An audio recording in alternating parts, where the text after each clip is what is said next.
Okay, here with Representative Stephen Horsford. Congressman, thanks for coming in. Appreciate it. Thank you for having me. So, for someone who is maybe new to voting this year or someone who doesn't know you, just explain yourself.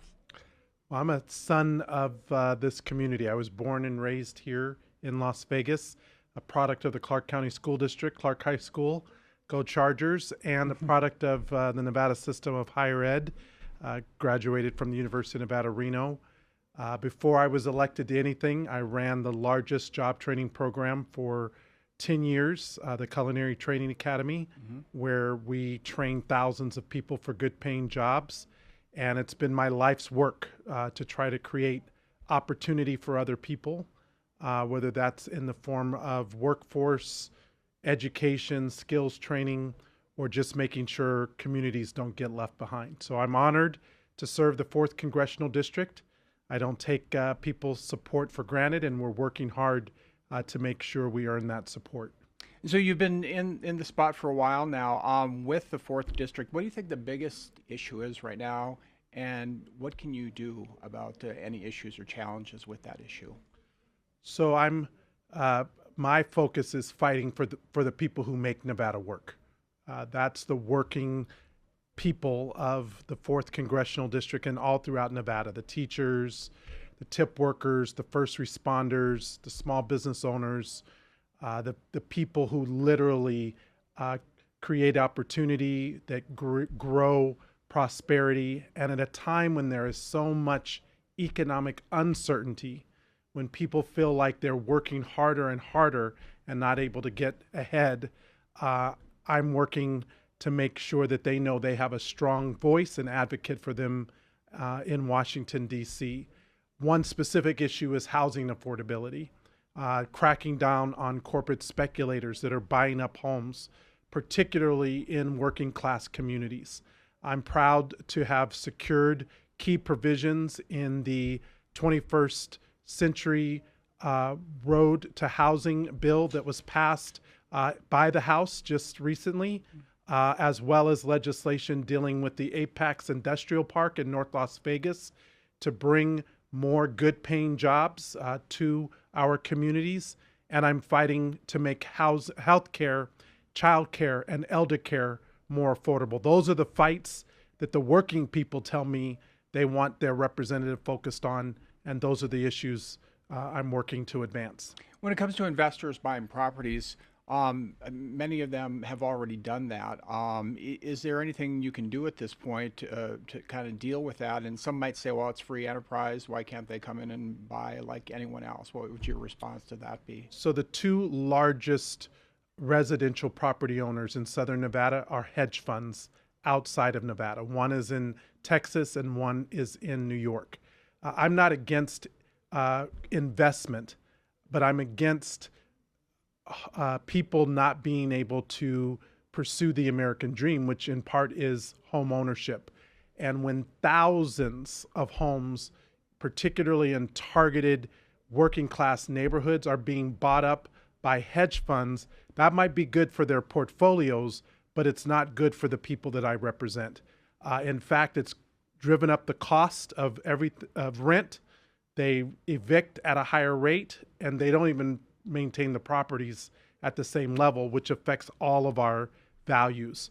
And so the legislation that's advanced out of the House simply puts guardrails on the amount of homes that these corporate investors can buy up in any one particular neighborhood. Under the Fair Housing Act, there's actually protections that ensure that people are not discriminated against based on where they live.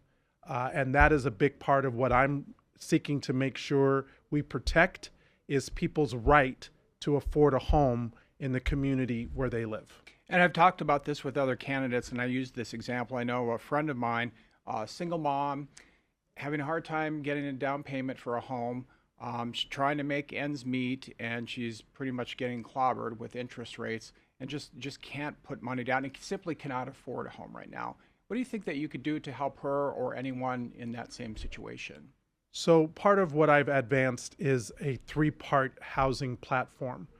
One is we really do need more access to land to build more homes here in the community. And that's another provision that's included in this bill that just passed the House. The second, quite frankly, is we need to get rid of these tariffs that are driving up the cost on materials, including for construction of homes. And third, quite frankly, we need to streamline the permitting process in order to get more homes built. Supply is a big part of it. But the other part that you talked about is that single mom who's trying to save money in order to afford a down payment. Well, once they have an offer on the house, they can't get outbid by one of these corporate speculators that are paying cash, and they end up being declined. And finally, we have to bring down the cost of interest rates so that more families can afford homes. So it's a multi-pronged approach. There's not one thing that's going to fix it, but we need strong leaders who understand the problem, who are willing to work with local experts and stakeholders, housing advocates, and quite frankly, to listen to our constituents and what it is they want us to do. A lot of people got in at under 3% a few years ago, maybe back in, I think, 2020 or so. I mean, what can you do specifically about interest rates? Is that beyond your control, or is there something that you can do to get them lowered? Well, so I'm a member of the Ways and Means Committee. So overseeing tax, trade, policy, healthcare are among the issues that I work on. I was previously on the Financial Services Committee and the Subcommittee on Housing. And in both respects, a big part of this is about accountability of regulatory agencies, including the Federal Reserve at the federal level.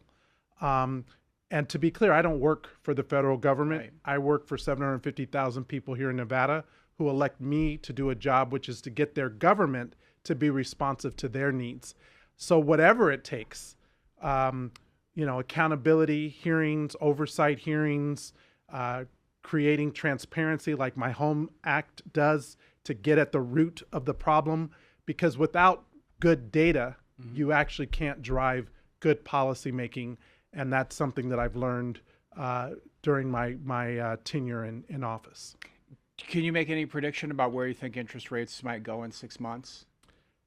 Well, until or unless we end this reckless war in Iran that is driving up the cost of gas, unless we end these tariffs, which the Supreme Court have ruled is illegal, and return the money to the people who paid it, including everyday citizens here in Nevada, that more than $1,800 annually on everything, including housing. And third, making sure that we have a more stable economy.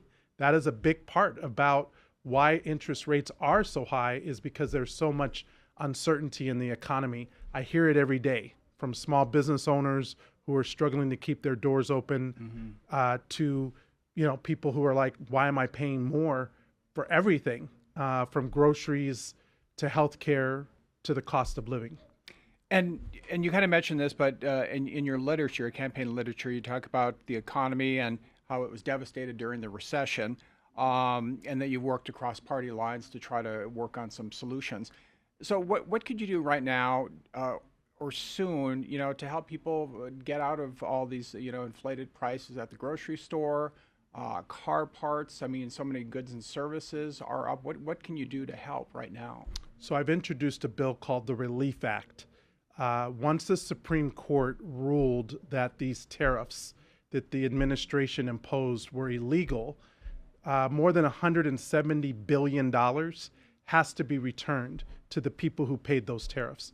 The problem is the big companies have lawyers and accountants in order to get the money back, but small businesses and consumers who paid it don't. So my bill says automatic refunds immediately within 90 days, no bureaucracy, no red tape. If you paid it, you deserve to get your money back.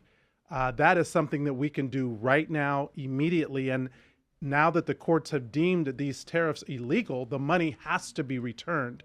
The question is, do we have a mechanism to help small business owners and consumers who paid those those higher prices. And that's on everything from groceries to medical equipment and supplies, to the cost of goods for construction.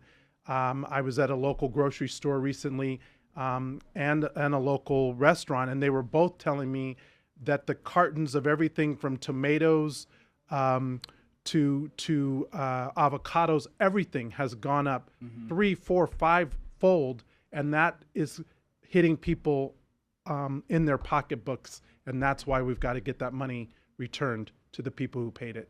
And let me talk about Iran. You just mentioned that briefly a moment ago. So we're kind of in this lull, if you will. We're waiting to see what Iran might do, see if we can work out a deal, and everything's kind of on hold at this point. What do you think about where we are right now with the situation in Iran? Well, it's not so much what I think about it as it is the people that I represent. And, you know, my district includes Nellis Air Force Base, Creech Air Force Base, the Nevada Test and Training Range, as well as Hawthorne Army Depot. So we have a large percentage of active duty service members, family members, and veterans, in fact, that I'm honored to represent. And what they tell me is, yeah, I will do what we need to defend our country, but we need to have a clear plan, a clear strategy. We need to understand what the interest is to the United States, and we need an exit plan. And that is something that unfortunately this administration did not have at the beginning and still doesn't have to this day. As a result, we're seeing increased cost at the gas pump, which is again affecting people's everyday lives and small business owners who are, you know, having to pay those prices. And it didn't have to be this way. The fact that we did not build alliances in order to go in together with a strategy or an exit plan is a big part of what I'm still seeking to get from this administration. That is what ultimately my constituents are asking for, whether it's service members and their families who are called to duty, or constituents who are not supportive of another endless war. They find billions of dollars to send bombs overseas for these foreign engagements, but can't find the money to lower costs for health care or to cover child care or elder care for the people who need it right here at home. So the president has said we need to take care of their nuclear capabilities, destroy them so they can't get a working weapon. Do you think that would happen if we don't go in right now, the president, go in and try to take care of Iran? Would that threat linger later on, do you think? Well, part of this is what the evaluation should have been from the very beginning. And that still is what's lacking in the strategy from the administration. I agree, Iran is dangerous and should be completely held accountable, but there's a way to do it. There's a way to do it without engaging our troops in an endless war, a war that we cannot afford, and a war that's too costly for the lives of the people that I represent here in Nevada. And I want to give you a chance to respond to what Challenger Rhonda Kennedy recently told me about you. So one thing she said is you've been taking the seat for granted so far for far too long. What are your thoughts with her saying that?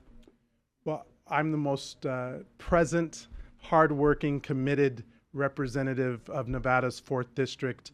Again, because I was born and raised here. This is the community that allowed me the opportunity not just to serve in office, but to serve the community that I'm proud to be from. And I represent every corner of the district. Tomorrow I'll be in Lincoln County for a dedication of a new affordable housing project. I've secured water funding projects in Virgin Valley and in Pahrump because I know how important it is to represent every corner of the district. My district covers 50,000 square miles. It's actually one of the larger districts in Congress, but I'm proud to represent such a diverse district geographically and demographically because it allows me the opportunity to work on land use issues, water resource issues, economic development issues. But the common thread right now is that the hard-working people who make Nevada work are struggling. They're struggling as a result of these chaotic policies at a time when this administration promised that they were going to focus on reducing cost. Their policies have done the direct opposite. And I'm going to do everything I can, working with anyone that I can, to try to bring down those costs, to protect people's health care, and to fight for the next generation of young people who deserve a good start in their life. And then, to be fair, I also want to give you the chance to respond to something else she said. She said she has people in your own camp, she would not mention names, that will help her get rid of him because they're tired of him because he's, quote, makes promises, he breaks the promises, and the historical West Side looks like Beirut. What do you say about those comments? Well, first, she must not know where the historic West Side is, because I have just recently secured more than $200 million for a new housing development at Marble Manor that we are rebuilding. We will be dedicating another housing project on D Street and Washington. I'm proud to have worked with the College of Southern Nevada to bring a new career and technical center to the heart of the historic West Side, and the West Las Vegas Library that I secured over $500,000 for towards the completion of their facility. Those are just a few of the examples of things. And so to anyone, someone who might be running for this race that doesn't live in the district, doesn't know the people in it, I welcome them to come, shadow me for a day, happy to take you around and introduce you to the people, the great people of Nevada's 4th District, and the great assets that we are building and developing throughout the 4th Congressional District. And let me end with water. I've talked to everybody about water. The lake continues to drop out there. A lot of people are concerned about it. You hear Deadpool every now and again. Some people don't think that's going to happen, or it's years and years off. But I mean, what's your take on the water out there, and what can you do to make sure that water stays around for us forever? Yeah, well, I grew up learning how to fish out at Lake Mead, and I've taken my family there, and so I know how special of a place it is. And one of the reasons that we do need a comprehensive water conservation plan, which Nevada, frankly, has done better than some of our other western states. Obviously, there is now a new agreement with the Colorado River Commission, and that will be the short-term plan while we work towards a longer-term priority. But this is something that we actually secured funding in the bipartisan infrastructure bill, specifically for water resources, water conservation, and investment in Lake Mead and in other water resources throughout the state of Nevada. So again, I'm willing to work with anyone. This is a complicated issue. Water is like gold. You've got to protect it, preserve it, and make sure it is there for the current population and our needs, as well as for the future that we hope to build here in our community. There's one thing I want to ask about that I don't want to leave out. Social Security listed as one of your issues on your campaign website. So the AARP says the surplus and the trust funds will be depleted by 2034 and may pay out anywhere from 81 to 83% for the people who rely on that. A lot of lawmakers have said for years and years and years, we're going to fix it, but nobody's fixed it. Have you fixed it? Have you helped fix it? Do you take any responsibility for Social Security not being fixed at this point? Well, I'm the only person running who's supported by the Committee to Preserve and Protect Social Security. I'm on the Social Security Subcommittee on Ways and Means, and currently the trust fund, which is separate from the federal budget, has $2.8 trillion in the trust fund. The problem we have is that, one, we need to tackle immigration so that everyone who can pays into it. Number two, we need to address the cap, particularly of those who make over $400,000 not contributing anything into the trust fund, which it would extend the life. And third, we need to tackle the biggest breach of data breach ever in the history of our country, where the Social Security Administration allowed DOJ to leak information about beneficiaries' private information, including medical, disability, and identification information. So those are the critical issues that we are working on. You're right, we have to have a comprehensive plan, and this is, again, one of the ones that I'm committed because I'm supported by and will work to preserve and extend the life. What I will not do is privatize Social Security, take away people's benefit, cut it to the point where it's meaningless. More than 70% of the constituents I represent, Social Security is their only source of retirement income, and it averages about $1,000 a month. So for them, it's essential to paying rent, to covering their groceries and utilities. So we have to do what is necessary to protect Social Security, and I'll continue to do that. All right, Representative, thanks for being here. Good luck in the election. Thanks for having me. Okay, thank you.